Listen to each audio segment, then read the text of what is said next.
We're here on the right coast, off the harbors of New York on the Atlantic coast. Having gone from Pacific to Atlantic, it inspires me to talk about a great American, Benjamin Franklin, who supposedly said that all of the churches in the world have not done as much for mankind as one lighthouse. And of course, if this were true, then I'm wasting your time, my time, and we'd be better off building a better light bulb. And the question, of course, is how come the people of Israel have been totally devoted, in large part, to the study of a document so ancient as the Torah, and keep studying it, and keep talking about it, and pray to God 3 times a day, so that there is going to be the coming of Mashiach for a better day in the future. What is the purpose of the Torah? And the answer is that when you read the Torah says that God created on the 6th day one man. Now, the world is vast. The world is 20 billion light years across, maybe more. The world has not just billions of stars, trillions upon trillions of stars, and myriads of wondrous existences. And the question is, why, after creating so many stars, and so many galaxies, and so many clusters of galaxies, and so many wondrous creatures and wondrous powers, did God create only one of a kind? Only one man. And the answer given in the Mishnah, the halachic tract, the tract of the oral law called Sanhedrin, the great court, says as follows. Why was man created alone? To teach you that every person must say, the whole world was created for me. If that's the case, when we look out at the world, we see people whose quality of life is great. Most of the people, their quality of life is very, very poor. Why do they have to exist?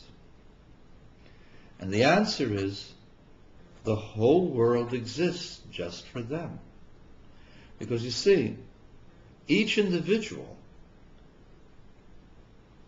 was targeted by God, that the whole world is there for them. Many people will take the opportunity to partake of the world, but in partaking of the world, they don't put anything back in the world. They just, like Pac-Man, suck it up and don't give anything back. And that's wrong as well. Just to be a user, a taker. Taker doesn't mean a deadbeat. Taker means someone who benefits from the world and doesn't put back love, caring, resources, not just to renew the world, but to see to it that those creatures that God created in His image should be able to have a better life. We are here for each other. We are here to make the world a better world, not because it makes us feel good, but because God said so in the book called the Torah.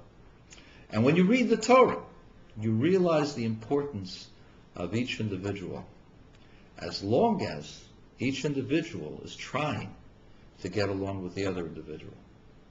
If we will reach across the table and shake hands and work together, there will be no hungers, there will be no economic distress and destruction. There will be nothing like the depressions. There will only be expansions and happiness and goodness for all of mankind. And the problem is, we don't get along. We aren't trying to get along. And all the lighthouses in the world can't get us to get along.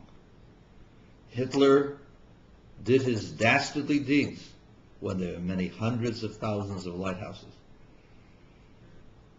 And he fought against Judaism. Why? Because the Torah that he hated the ideology of the Jews.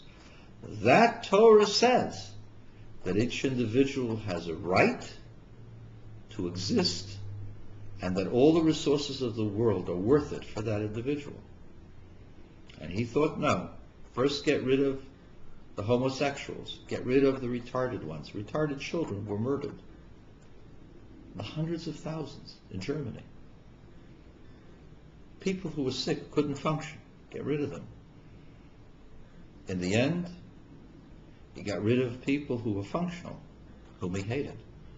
In the process, he also killed 80 million people, including many millions of his own people died. And so you see, all the lighthouses in the world don't do very much for mankind, as does one lighthouse, one book called the Torah.